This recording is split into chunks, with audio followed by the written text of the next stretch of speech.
So I'm here hanging out under a bridge with the dudes from PUP at Riot Fest. How are you guys?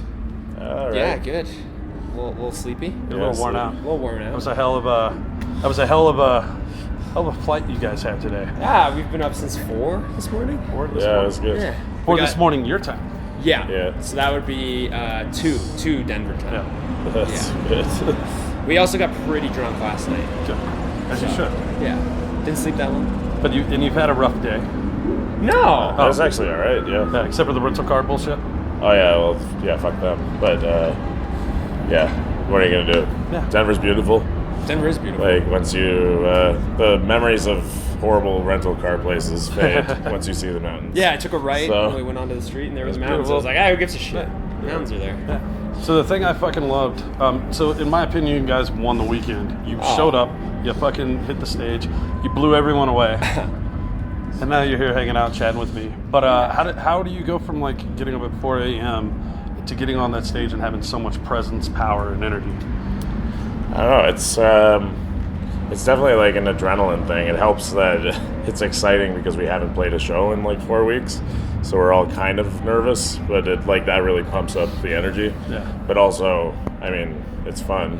That's another, yeah, it's fun. And it's our fucking job. Like, you know what I mean? I like, not to make it like sound like bad like that, but like You do it to the best of your ability. yeah, this is like if you don't want stuff like this, like if this is the toughest part of your job, like you had to get up early to get on a flight to go play a show in Denver, like and you got paid to do it, like you suck it up. Yeah.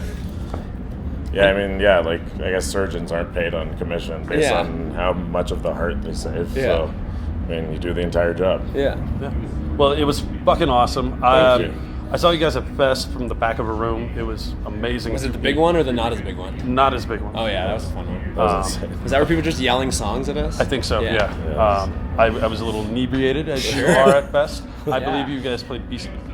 I can't remember which cover you guys played. Sabotage, Beastie Boys, probably Yeah. Sabotage or Probably Beastie Boys. Sabotage. It's Johnny Box. Yeah. But what I like about you guys is it's like lightning in a fucking bottle. How do you bottle that energy? First off, where the hell do you guys come from? Like all of a sudden, I'd never heard of you guys. You're on the scene, best album of the year. I mean, Toronto, I guess. well, kind of, I guess. Like Toronto is like a very fruitful and kind of vibrant place. A lot of good bands, obviously. But Side One Dummy too. You know, they found our record on the internet and came to us and were interested. And Yeah, they dragged us out of the depressing depths of Canada's winter. And Jamie is one of the best publicists around. yeah, they worked their asses off. Incomparable. She's amazing. So you want to reciprocate that. Yeah. And so where does this energy come from inside of you guys? Because like there aren't a lot of bands that play and have that kind of power and passion that you guys exert on that stage and in the songs and the records. Like, well, what part? Where the hell does that come from, and how can I find it? I don't like. Part of it is like, I don't know. We've played for so long, but also we've played together for so long, and it becomes a thing that like you can't live without it. It just becomes like a vital function almost. And you just need it to live, and in return, you need it to live. So like you give it life. So it's And like we all kind of come from the punk world, and punk music has always sort of had that. But we all also have been like involved with indie rock, and you know, there's a big thing in Toronto with that too.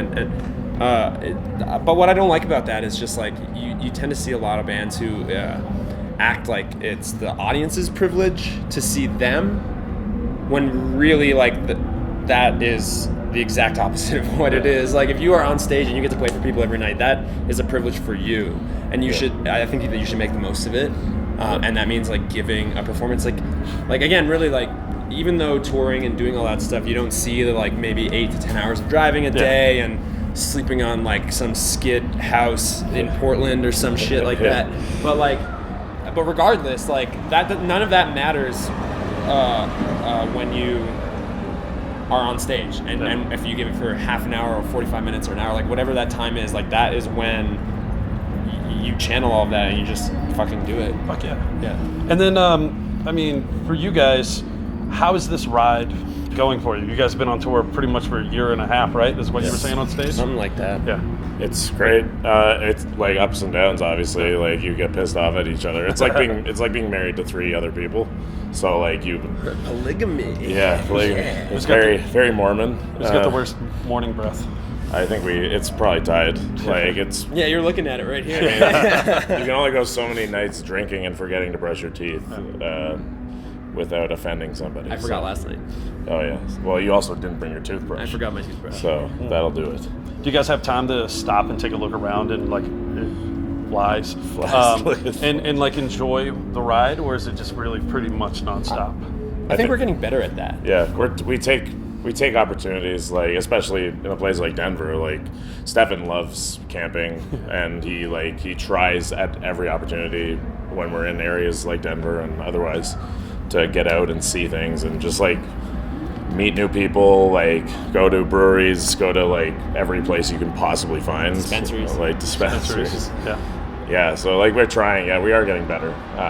Just like taking in the fruits of where we are. It totally depends too. Like when we were in Australia, we had a little bit more time off, and like we were with a band from Australia, so they were like, "Here, we can show you all these cool spots and things to do." So that comes also with like visiting a city more regularly. You know, we kind of know more spots to hang in, like say a place like Philadelphia.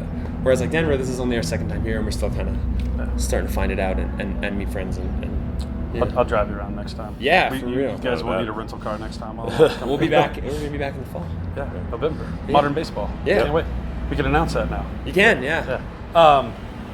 And so when you do stop and look around, is there any like holy shit, I can't believe this is happening moments that are happening for you guys? Or especially like all of a sudden with all this attention that Jamie has gotten you so willingly, wonderfully. Yeah, it is. I wouldn't say it's overwhelming. It is humbling. Yeah. There are many holy shit moments. Like for instance, like Steve was saying, we went to Australia. That fact. Like the fact that we were even offered something like that is unbelievable. So that was a holy shit moment. It was just like, I'm going to a place that I've always had an interest in, like never thought I would ever go to, and I'm going to make the best of it, like doing it as my career. Like, and that's insane. Like that's just like completely insane. I mean, there are smaller ones too, though. Like, I still find it amazing, like doing stuff like we did today, like getting on a plane, like with our instruments, and that to me that's still a trip. And like the fact that we have like very menial day jobs at best, but by and large, like what we do every day is just like we're in the jam space working, and like music is our full-time job. And that's something that I've always wanted, and it still is kind of surreal. Like even days when it's not going so well and it feels more like a job than a passion, like it's still fucking incredible. Like, that's what we get to do every day. Oh yeah. Well, I'll let you guys go. I know you're still touring on the last record. Any new stuff in the works? How scary is it to even think about a new record when the last one was so like critically acclaimed? We try. I mean, we're aware of sophomore syndrome, obviously, and it's super cliche, but you can only do your best. Yeah. So, and like with our first album, we did our best, and we're doing our best with this album. So hopefully it doesn't suck. That's basically, and we've been in the studio. We did a couple months writing, and then we did Warped Tour, and then we did we've done a month so far, and we're going in 2 weeks to the studio, and we'll have some new stuff in the new year. We start in September. Yeah. Any time off to breathe? Next week we have next 2 week. days. Nice. Yeah, 2 or so January days. maybe. Nah, probably not. Yeah. Like a day off for Christmas? You're dreaming. Yeah. So Riot Fest, you'll be in Chicago and Toronto, and The Fest. What are you guys doing? No, we're not doing it. This is the only Riot Fest we're doing. Yeah. Oh, okay. Yeah. You're not doing Toronto? No. What the hell? They don't book 2 years in a row. So we did Chicago and Toronto sweet. last year. Well, thanks for coming out and hanging out with us hell this yeah. weekend. That was And amazing. then The Fest. The Fest in October. one. I hope I can get into the shows because last year they were insane. So, well, thanks guys. It was fun. Of course. Thanks, man. Thank you, man. Thanks guys. We'll see you later. Yeah. You're right.